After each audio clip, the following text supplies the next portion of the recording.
Hey nerds, we are talking about Miss Marvel episode 2, Crushed. We are going to give our spoiler-free thoughts about the episode and then get into a full spoiler breakdown of the episode, starting now. Welcome to the Nerd Social. I am Nathan. Hi, I'm Priya. And I'm Colin. Before we start, if you want to just jump to the spoiler talk, there's chapter information below or over there. Hey, so the spoiler-free log line of this episode is Kamala and Bruno explore the source of her newfound powers just in time for a perilous adventure. So, Priya, what did you think of this episode? Spoiler-free, of course. I thought it was just, it packs in a lot. I will say that. It packs in a lot. I think it's a great balance of kind of a teenage story, but then also like the superhero origin story. There's a really intriguing mystery that I think they're starting to put in the storyline, which is obviously different to the comic in terms of her origins and how she gets her powers. I'm intrigued. And as a comic book reader, I think I still find it extremely endearing. But yeah, it's a really action-packed episode. I think it still has a lot of callbacks to her love for the Avengers, which I love. It has the montage of the training superhero, a great kind of mix of history and fantasy elements in there. So overall, I thoroughly enjoyed the episode. I think there's a lot going on in it, but they executed it really well. Colin?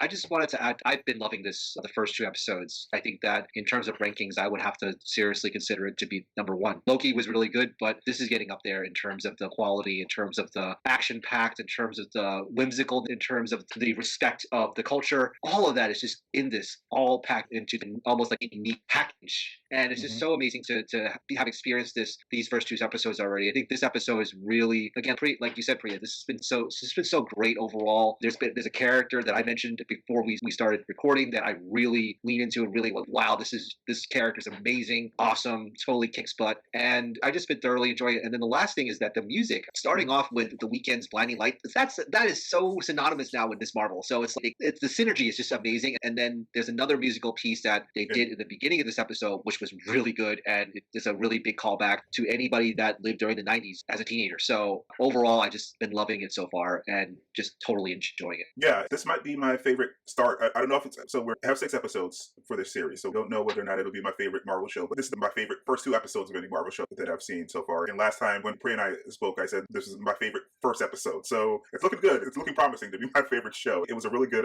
start, really good second episode. I think Colin was dancing around the person who was highlighted. I'll say her name because I'm not going to say why she's excellent. We can get into the specifics when we go into the spoilers. But Yasmeen Fletcher playing Nakia was really awesome in this episode. I think they focused on the Bruno friendship in the previous episode. They focused on the Nakia friendship in this episode, which I think was a good idea by the writing staff, so that the first episode wasn't too stuffed. This episode isn't. This episode has a lot in it, like Priya said, but I don't feel like it's overstuffed. It's paced just right. There's a lot of cultural stuff in there that's awesome, like Colin said. And then there's a looming threat, like the logline says, looming threat for a couple different places. The superhero training montage is great, and they did their own spin on it because she has different powers than say Spider-Man. But you've seen those montages in Batman movies and Spider-Man movies, but yeah, there's some surprise. There were some surprises in there as well that we'll talk about when we get into the spoiler conversation about her lineage and things like that. Some of the stuff that Priya and I were talking about during the last review. There are some hints to what's going on with maybe her grandmother and stuff like that in some of that training montage, and also later on in the episode. Yeah, I really like the episode. I think I'd give it a 9 out of 10, which is probably the highest I've given anything since I started rating anything. So it was great. So looking forward to the next episode. One more thing I want to say before we get into spoilers. Iman Vellani has been a revelation, and she is just totally encompasses the role of Miss Marvel, of Kamala Khan, and probably the best casting that they've done since Robert Downey Jr. as Iron Man. I would say, she is Kamala, and she is Miss Marvel. There's no doubt about it. She definitely is. Yeah, that's definitely high praise, and I think you're right. I think Nathan and I were talking about this last week as well. She's like the perfect casting, and her real life, there's so much parallel in her fandom with the Avengers and how much she knows Miss Marvel. So I think she's like kind of bang on. Just like the facial expression she has, not even as Miss Marvel, but as Iman the teenager, was just perfect this episode. I think the one thing, sorry Nathan, and then I'll pass back to you. The music part you were saying, I think definitely, but I also love that they're mixing the South Asian music in there. There's Bollywood music, there's Pakistani music. There were songs in there like in the credits. I'm like, I know this song. It's great that they're using it. And had a conversation with my Egyptian friend who was saying similar things with Moon Knight, that like you identify with the music so well and it just blends it so naturally. And I think it's the same with the cultural references that they've really weaved in beautifully into the story, that it's so intriguing if you understand it. It's done so beautifully, and it really makes you part of that world. So I do have to give kudos to the creative team. They've really made this very natural story for her and her culture. Yeah, so I think we should just get into some spoilers. But before we do that, if you're enjoying the conversation, please comment down below to join the conversation. You can subscribe. We really appreciate it. We're trying to get to 1,000 subscribers by the end of the summer to give you more content like this. Again, helps out the channel, and we appreciate it. All right, so with that, we should jump into spoilers. So spoilers ahead. Go watch the episode if you haven't watched the episode. All right. So what do you guys want to jump into? You want to start at the beginning? You want to jump around? Any of the revelation? The training montage was one of the things I was alluding to, was that a lot of people were complaining about the fact that she wasn't an Inhuman, but it seems like her powers aren't like bracelet powers. They're coming from inside of her, which I thought I thought that was interesting. So it's kind of, sorry, go ahead. No, I was just going to say, I think it's interesting. I don't know how Bruno figured I'm not that sure out, how but I he has think the ability to scare her. Like, that I don't know. I thought it was cool. It's a nice nod that the superhuman power is actually with an angle unlocked. I thought it was a really interesting way to give a callback to the comics, because even in there, her powers are unlocked by the Terrigen Mist, and here they're saying that the angle unlocked her powers. So I think it's a nice kind of parallel that they did that. And yeah, so we see this in the scene that using this magic app actually figures that out. So basically, it's like what happened with Thor, in that Thor, his power of thunder was in him, and basically Mjolnir was basically the conduit in which to harness his power. So it's very similar in that way. Nothing wrong with that, but it's just, it took Thor 3 movies to figure that out. Whereas for Kamala, it took her 2 episodes basically. So it's pretty good. With help, of course. And Brutus magic app that exactly. Yeah, but and I think that's why she's like, "Am I Asgardian?" Her mind automatically goes there. That's the depth of her knowledge of the Avengers. I wonder how hard this is, because she does slap him in the head, because it's supposed to be hard, like it gets knocked down, but hard enough to lower her weight too. So it can't be like. But I think she like forms that hardness over time to be able to sustain her weight, because she was not able to walk on it for some time. But I think the one thing before we go, this is what I was saying, like all the callbacks of the other Avengers, because at the beginning, one of the first things that she says when Bruno's like, "Oh, how are your powers?" She's, "Oh, I tried to shrink and I tried to talk to ants, tried to fly." And I think 2 things, like I think one, because in the comics she actually can shrink and largen, like that's part of her powers. But I have a feeling that Ant-Man's probably like her second favorite after Captain Marvel, just because that podcast that we talked about last time, Nathan, and then that's the first power that she goes through that she like tries to do. I just thought it was like a cute little, and then she also very easily says, "Oh, because we both look younger than we actually are," like Paul Rudd, who's like eternally youthful. I thought it was so cheeky. And but also Scott Lang is also kind of like an ordinary dude, ordinary guy who just happens to have the power suit and becomes Ant-Man. So in a lot of ways, in both characters, I think she can relate to her, because I think that he's pretty ordinary guy too. He's not like he's not up there. You saw him gushing at Steve Rogers in Civil War. So I think that the personalities match very, very similarly. So that's why I think that's probably where she gravitates toward Ant-Man in many ways. Yeah. And apparently, so we didn't get any answers about this in this episode, but apparently the bangle has Arabic or Urdu on it, and I guess we'll get some answers, especially the way that this episode ends. We may get some answers about that in the next episode, what the inscription actually says here. Right. Yeah. I think so. I think the training. My last point that I wrote down was the black. As well. They do.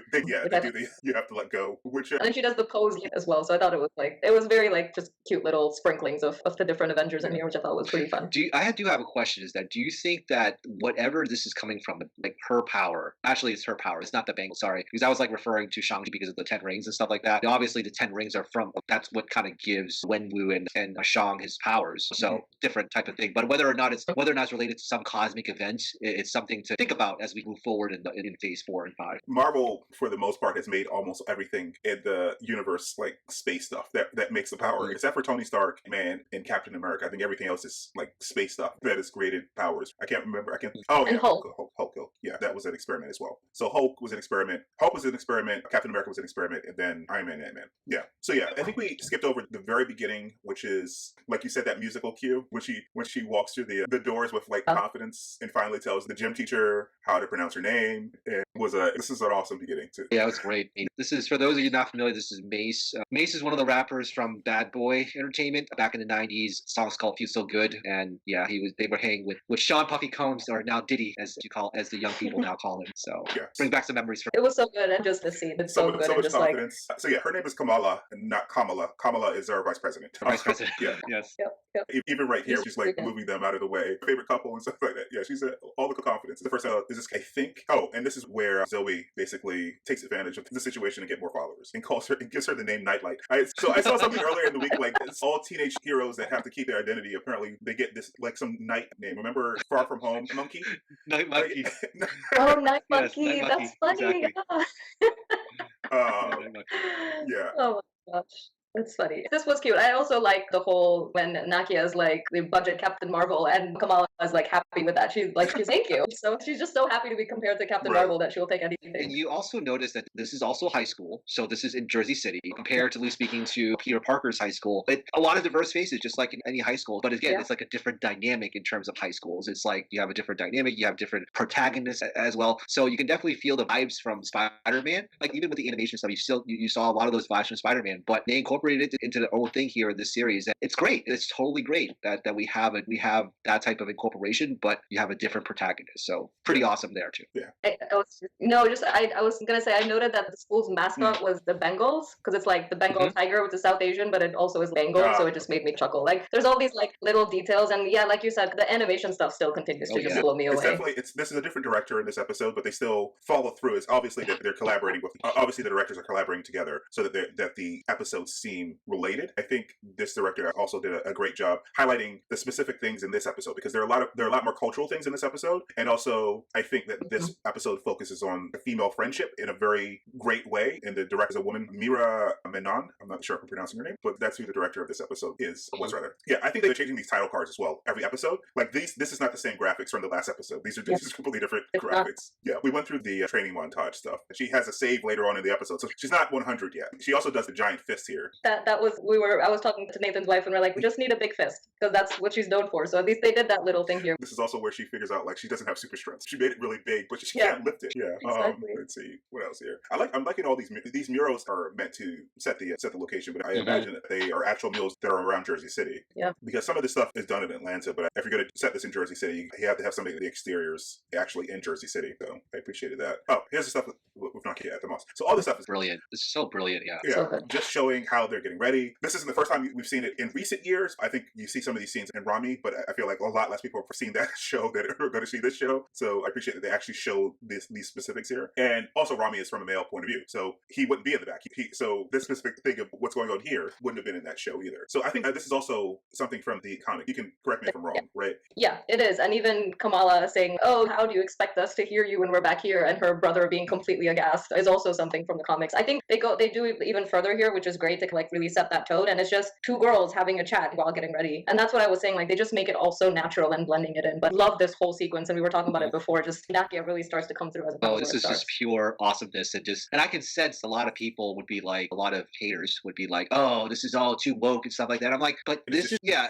So my point is that we've shown your culture, what you're all about, a lot. This is kind of like the South Asian perspective, Muslim perspective that you don't get to see. And I appreciate that there's that type of true appreciation for people that are, I'm not Muslim, but I'm an East Asian, but there's almost a sense of togetherness because we're all now one in some ways. And I really do appreciate that. And also it's funny because this scene really also reminds me of the two other girls that were like Instagramming. And then that's what I wanted to talk about. By an adult, which is very funny to me.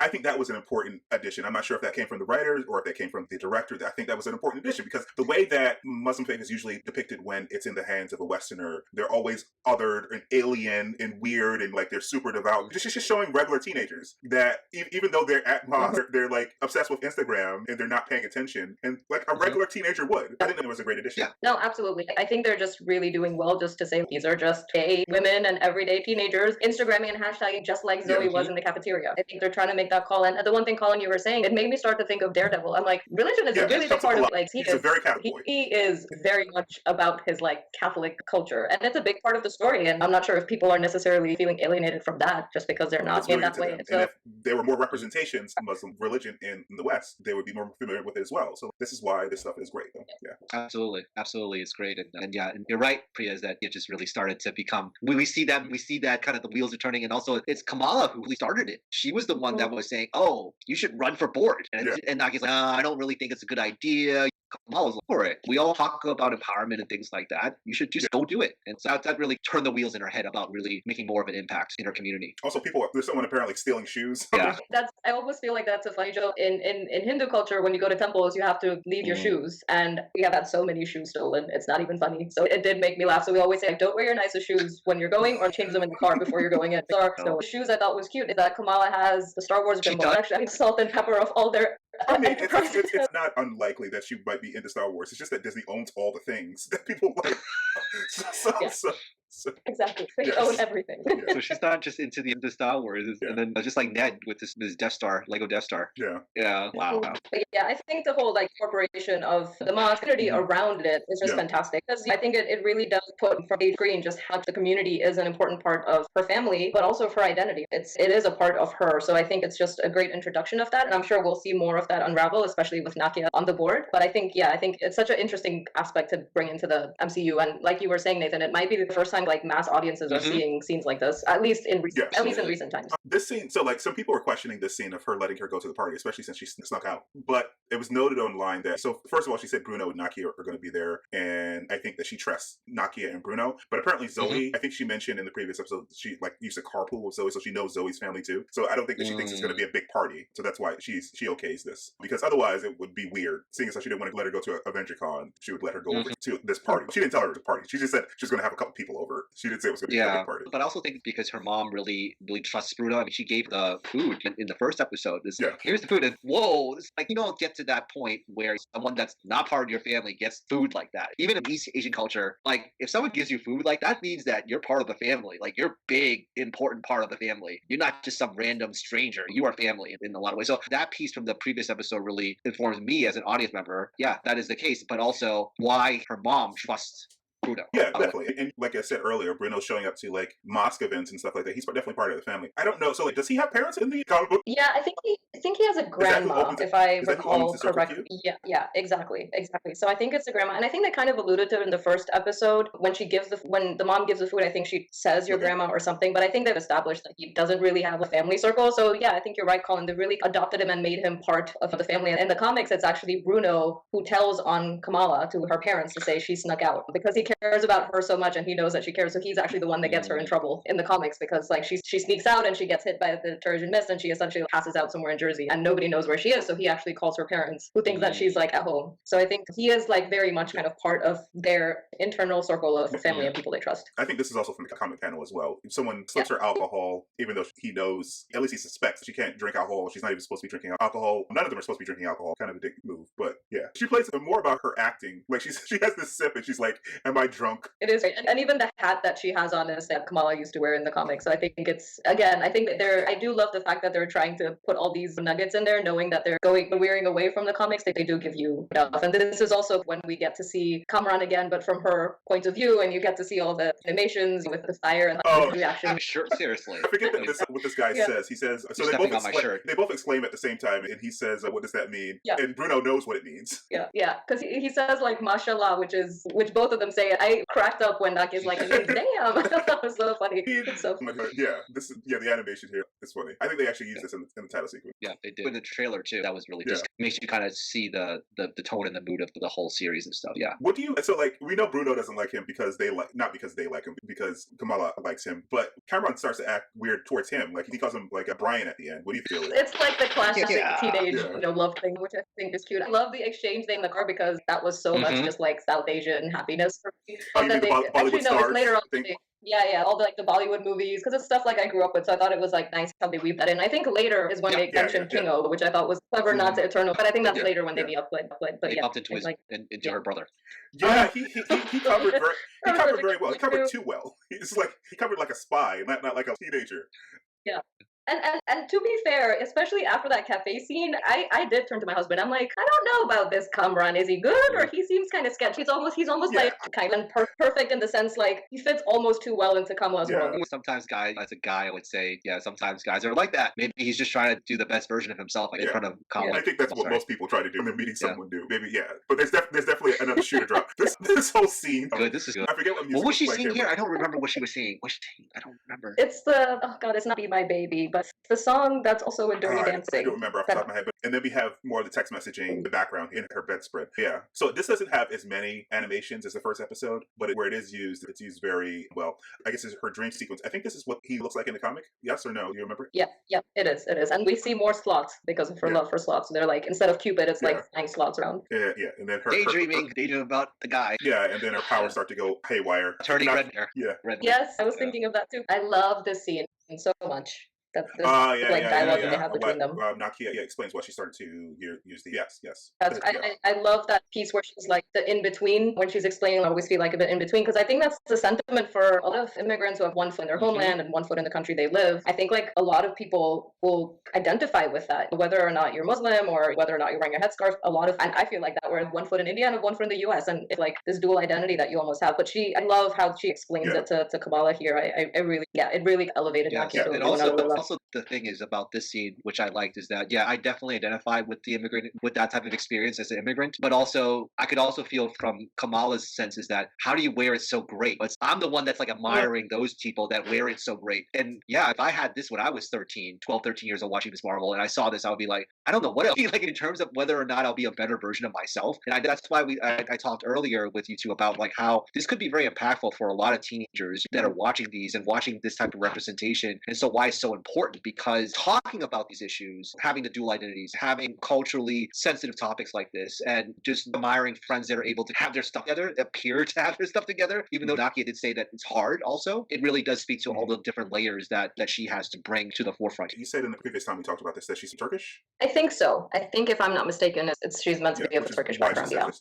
She's too white for some people and too ethnic for other people. So this is a great scene. It's also brilliant because it's staged in a girl's bathroom, which is like also so high school, So in this, we get this news that Bruno got into this Caltech thing because we saw this on the screen in the previous episode. So, and it's interesting, the guidance counselor. I appreciate this scene for a couple reasons, because the show is Miss Marvel, the show focuses on Kamala, but so you think of Bruno as the sidekick, but he can be the protagonist of his own story, and this is what the guidance counselor is saying. This is when you're the hero, and this is where you take up the charge to go on your own adventure. So he has to figure out whether or not he wants to stay here for her or be the protagonist in his own story, which I appreciate there. What movie did he reference here? I don't quite remember. I think he mentioned.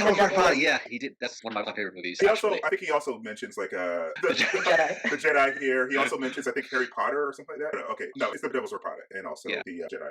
Yeah. So awesome. Yeah. I don't know. Does Disney own the Devil's Wear Prada now after the Fox deal? Is that one of the Fox movies? Don't know. It's on Hulu. It's on FX all the time. When I was with FX, and then also on Hulu. So FX is with Hulu. So I'm pretty sure it might be, actually. They don't have to own it for them to reference it, but it's easier for them. Like they reference Superman and Batman in some of their movies, so they don't own it. So Bruno tries to talk to her about the opportunity, and then they're going on this car ride.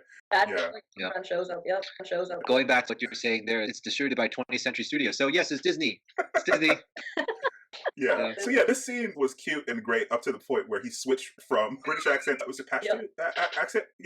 Like I said, I'm not sure how many teenagers could do that quickly without being a spy. They probably could do a decent accent, but not so seamless. It was like a spy was able to do it. To be fair, I do that, and whoever has ever witnessed me doing it is always dumbfounded, because when I talk to my family, or if I talk to my accent, just like without thinking, it just switches. And so every roommate I've had, every person that's ever heard me is, what the heck just happened? And I don't even think about it. I do it. So I thought that was funny, but I was more impressed of how he was able to tie the story to his brother, to Kamala's brother, to say, oh yeah, I am the cousin of your uncle removed or whatever. I just thought that was so. I just very assumed that he just picked a common surname and he was just lucky. But at the end of the episode, maybe he just knew who her uncle was because he had some intel. Like in this scene, I thought he just picked a common Pakistani surname that had that name. Oh, what does her brother call him? Because that made me laugh as well. Haram. Something. Haram. Yeah, I'm not sure whether the subtitle stopped for some reason, but they do. He says, "Oh yeah, I do remember you." He obviously doesn't remember him because he's not a cousin. Yeah. He says something about, I remember you watching. Okay, no,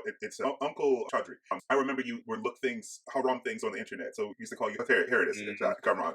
Haram.Kamran. That's what it was. It's quite funny. I do want to mention about all his brothers that it seems as though he gets away with things. I think that it is true with any type of immigrant dynamic or immigrant family dynamic where kind of like the oldest sibling sometimes get the preferential treatment. You get a sense that their mom is softer on him. Maybe because he's an adult that he's already engaged, but still, he gets away with things. I don't know. I'm going to cover your butt. Oh, eventually I'll cover your butt. It's I'll smooth things over with mom. Based on this conversation, he had a goth phase as well. That I guess. Yeah, he got away with that. Yeah. I think there's also a difference just between sons and daughters as well. Sure. And there's a little bit of that as well, probably playing in. The scene was great. I think it showed more of the family dynamic, but then we finally got to hear about the bracelet, not the bracelet, but the fact that her great grandmother Aisha owned the bracelets. And you and I had talked last time about the partition. They went for it and talked about partition.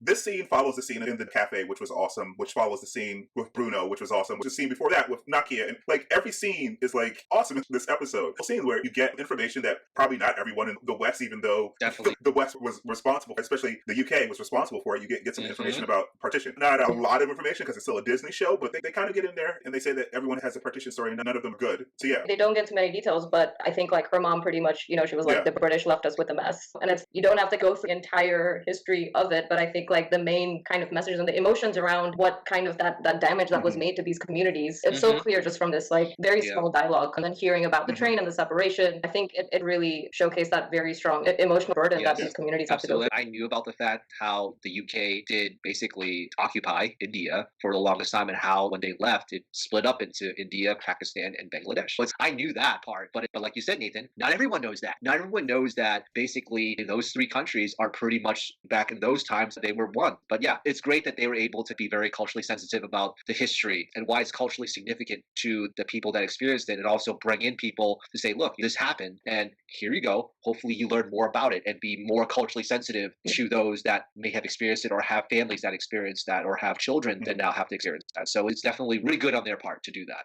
Yeah, and I love, like I was saying, as the story unfolds, they really do blend that history piece, and they bring back like the mystery and the superhero stuff. Because they were saying that her grandmother got separated and then she followed the stars, which obviously gives a nod to like possibly hard light. It might be something like that coming in. So I think they're melding these different themes so well that I think I really appreciated how the scene unfolded. And yeah, you're right, Nathan. It's just like one great set piece after another. And then she sees this vision and passes out. Now I didn't see who this was, and they obviously obscured it for a reason. I don't have frame by frame, but they can try to zoom in here on this face. But like you don't see it, but you see it better. You definitely see her later on when she's trying to do that save. And I think the assumption here is that it's her great grandmother, the one that they don't know about.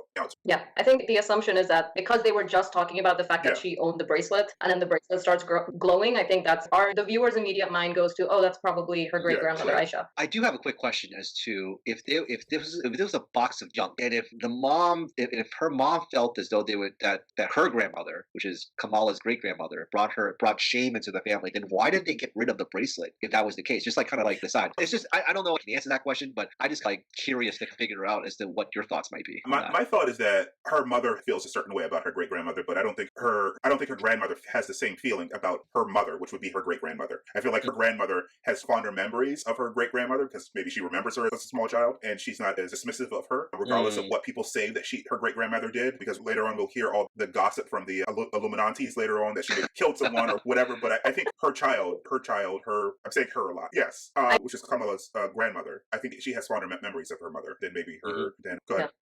I think you're right, Nathan, because I think even in the scene that you have when she's called, I think at one point her grandmother says to Kamala, your mom wouldn't want me to tell you this, or your mom wouldn't want this. So I think you are right where she has fonder, or probably she doesn't foster those kind of feelings to her own mother a lot as the rest of the community seems to, which we hear later on. So I think it's possible. I do get your point, Colin, why, but it also just might be because they were talking about the partition and these separated families. It just might also be like these things are all they left when they had to like quickly depart their homes, that it just has so much emotional value that you kept onto it, even though now they refer to it as junk, but it is their family history in a box. Yeah, makes sense. Yeah, so I guess this answers our question from the previous episode as well, whether or not her grandmother is going to show up. I guess her grandmother isn't necessarily going to be the answer. Her great grandmother is going to be the answer to what her power is. So yeah, and that makes it such an interesting way that they end it, because it's such a twist of what we can speak about the end when it comes. But I think it's just such an interesting when the way that the episode ends, because it just wants you to even unpack that. Yeah, that because story I mean, we more. can jump there. Like we've jumped around already, so we can go to. I'll come back to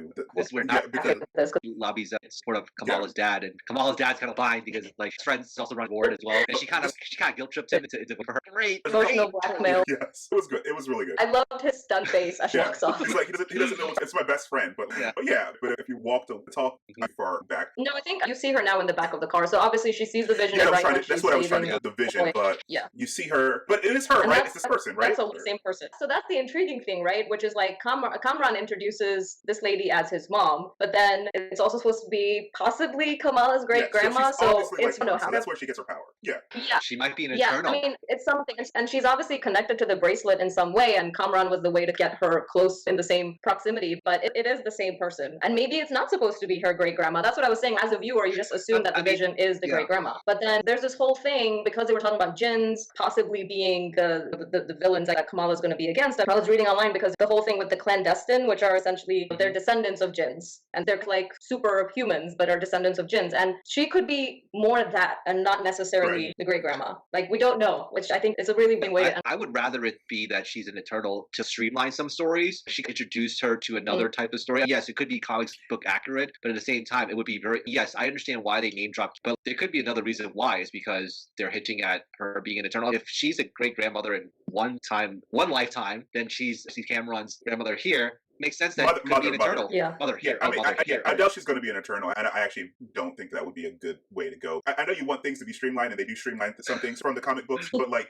everything can't be explained by the Infinity Stones. It dumbs down the universe too much. Like, Marvel Universe is a little bit too weird to translate one to one, but like we're talking about a universe as well, and I hate when you have everyone is connected to the Skywalkers, for example, or whatever. Like, that makes a universe or a galaxy too small. This could be like a different reason for these powers come from. It doesn't have to be for the Infinity Stones or something else, because the world is big. None of the deities that came from Moon Knight had anything to do with other deities. They were just okay, makes sense. But it would be very interesting if it was, though, to speak that or something like that. I mean, the Eternals maybe visited this culture because we saw the Eternals in that movie in India. That's where they got married. Yeah, so that's where they influenced this culture, but they may have mingled among other gods, because we saw in that movie that, I forget, Kingo was saying that he used to play around with Thor when he was a kid. So they used to play with other gods. So maybe she knew Kingo. So yeah. Yeah. But she says it here, I've been waiting to meet you for a very long time. So I think it's going to be really interesting how she is obviously connected to the bracelet, and we know that. But whether she wants the bracelet for her own purposes, maybe like she had powers when using the bracelet, but without it, she doesn't have powers. There's so many different ways that they could go, and I'm really intrigued. Also, like, Kamala gives up her identity in 2 seconds to Kamala. And I was like, you've had a secret identity for like a day. Tell Nakia, but you told a secret identity for like a day, and she showed the first person. Yeah, she's like a Barry Allen, the Flash on CW. He's always telling someone. So we skipped over a couple things. We skipped over Zoe's interrogation. It's the same guy from Far From Home. He basically uses the same tactic by buttering her up at first, telling her about all of the followers, and then switching. I would say this was clever, except for he seems to just do this to children, which seems a little bit sinister. But but he also seems to be, of the two of them, the more reasonable one, because she obviously says some things that like borders on prejudice, like xenophobia stuff. Very profiling. It felt very much like profiling. So that's, and I think it's supposed to make us feel uncomfortable, and it might just be a nod to what the show's getting a lot of criticism. Even her dialogue here saying, was she Latina? And she's I'm supposed to say Latinx. You can imagine the same person in the real world saying, I need to say the woke thing now. Yeah, it's you can imagine like too much of a brain aneurysm. Yeah. Does not compute. Yeah.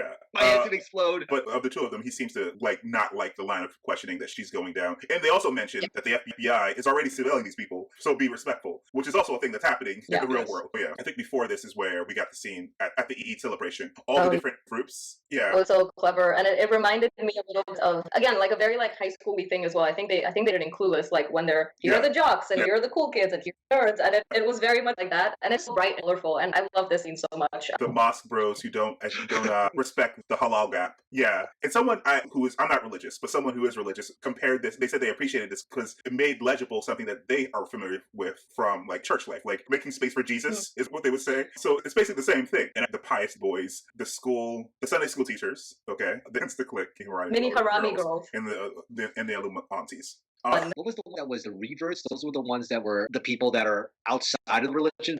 Converts, like they converted to. Oh, okay, got it. Yeah, so Bruno was supposed to talk to chat them up, and she said Kamala says technically reverts.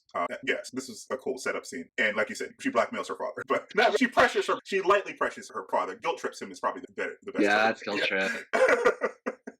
Good. It's so good. See, come in here. It's like his expressions, like as the conversation goes and he realizes what's happening, is just so priceless. I want his plate. I'm not sure what that is, but it looks all sweet and awesome. It is all sweet. Those are very much all sweet. Yeah, and then we have the interrogation thing, like I mentioned before, and then we get her save. I think is close after that. Oh no, wait, we get the gossip about her great grandmother, which we mentioned before. Yeah. And one of the women said that she may have killed a man, and then the real stupid kid, taking pictures out of the window. So she has to show up and someone yells nightlight or something like that at the. Yeah. Ice cream pizza moment. Just like they're still talking about ice cream stuff, but it's like it's just kind of funny. You can see that she starts off hesitant, but as he's about to fall, she creates them more like instinctually for her footfall. And she mostly saved the day until, like we said, this vision. Oh, and this is what she does a superhero landing. You can see that she practiced this a lot as well. Before she even had powers, she was practicing the superhero landing. yeah, exactly. So she blows up on social media, and that's before the save is even finished though. So yeah, it is the same face. It definitely is the same face. So you can see her. Does she say anything? Indistinct voices. Okay, so she doesn't actually say anything. Okay, she's just beckoning her, but she doesn't actually say anything. But it definitely is the same face here. Yeah. That's even a better picture. Yeah, it's definitely her. Yeah, which breaks her concentration, and she uses the big hand, but it's not strong enough. I mean, she breaks his fall by putting several things. So he's alive, but it's not the most graceful save. Yeah. Yeah. And then after that, the government comes after her, and that's when she's saved. Just over here, very quickly, they were reading online. They were saying here that the drones that come after are actually supposed to be like the Stark drones from Far From Home. Which at first I was like, how did these agents get those drones? We don't know what happens to those drones, right? In the Spider-Man movie, remember a lot of Stark tech was confiscated because of the after the Spider-Man leak, or Mysterio told everyone who Spider-Man was, and told everyone that Spider-Man was in control of the drones. A lot of that stuff was confiscated, so that's probably how they got it. The other thing is that in the inside of MCU canon, remember, damage control itself was the government agency, but it was also the main contractor for damage control was Stark Industries. So a lot of their tech would have come from Stark anyway, because he was trying to work with the government to do the damage control of all the superhero stuff. So I think it probably would have been Stark Tech anyway, even before the confiscation after No Way Home, even before. But I think it's cool how they're doing these ties with the Spider-Man universe, because they've mentioned it a little bit, which I think is actually quite clever. So and that was basically it was a really good episode. A lot happened in this episode, but it was balanced very well. Yeah. Actually, pause right there to go back just a second, because if you recall in the last episode, Nathan, I was saying that they were saying online there was like this, and Haley Steinfeld's name came in the cast, and then here when you see the moving truck, it's actually the truck row from Hawkeye. Yeah. So there's all of this, I think all this expectation of Hawkeye showing up. I don't think it's quite as much of an expectation like Mephisto was in WandaVision, but at this point, I feel like Hawkeye should show up because they've already kind of been dropped. But somebody has to show up, right, from one of the other shows. And yes, we know in some form either Captain Marvel or Monica will show up. But Moon Knight didn't. But Moon Knight is very separate. But Moon Knight was very separate. But I think they were talking about it though. They were going to have Kingo show up in that. Yeah, they decided not against it, but to keep it more focused on Moon Knight, which it didn't make the show any worse. There were definitely some Easter eggs. You saw like trucks with advertisements for the global relocation from the GRC in some scenes like that for Falcon and Winter Soldier. So they changed. I forget where they changed this ending credit. I was trying to see where. Most of this is the same as the first episode, but just like the beginning credits are a little bit different. I think they added something that happened either in this episode or last episode, and I don't remember where. I either noticed it or I read about it, but I don't know if you guys noticed anything. Yeah, I don't. They kind of added a little bit more from the first, like that. This is from the. They actually put it next to her name here, Fletcher. Is this supposed to be Bruno? Bruno, yeah. Yeah. It's Bruno, yeah. So that's Bruno from the comics. Yeah. So yeah, I'm mostly just adoring the end of this because we don't have anything else to talk about. But like, this episode was awesome, and we do quite a few reviews because there's a lot of stuff going on right now. But this is pretty much the only show besides maybe The Boys that I actually look forward to every week. Like I'm like anticipating what's going to happen. It's not like I don't like the other shows, but this is the show that I'm most anticipating this week to see what's going to happen in episode 3. So I love the show. It's awesome. Any other thoughts, guys, before we wrap up? Yeah, for me, it's pretty much it's up there in terms of competing for number 1. I have to see the kind of like the whole thing, just like what I said in the non-spoiler part. But if it continues to be just as good as this, I would have to put it at the top, like over Loki. Loki was really great overall. I loved it for the twists and turns and the different ways they weave stuff in. But I think this is going to overtake it if it continues this way. Yeah, the show is fun, but it's also working on multiple levels as well. It's a really good show. It's very well written, very well directed so far, very well acted. Everyone is very well cast. And everyone's doing their job. The set decoration, everything. It's a great show. Yeah, I would agree. I think this sets such a high level with the first 2 episodes. I love the first episode, and I watched this. I'm like, they just made it somehow made it even better. I think they've really I hope that they can keep that same level of just the fun, the naturalness, and just the intrigue around a lot of Ms. Marvel's powers. So I think they've set the bar really high for themselves. But I see a lot of promise in it. And I hope they can finish the rest of the series as strong. But yeah. Well, 2 of the first episodes are the only episodes that they released to critics. So no one who's recommended the show has seen anything past the first 2 episodes. So we all will see a surprise on Wednesday. What's coming up on Wednesday? So no one in the world except for people at Disney know what's happening on Wednesday. So I guess we'll all see. Yeah. All right. So that is what we think. Do you like the show as much as we do, or do you have other thoughts? Let us know. Comment down below. Like and subscribe for more content like this, and we will see you in the next one. All right, guys. Thanks. Bye. Bye. Bye, guys.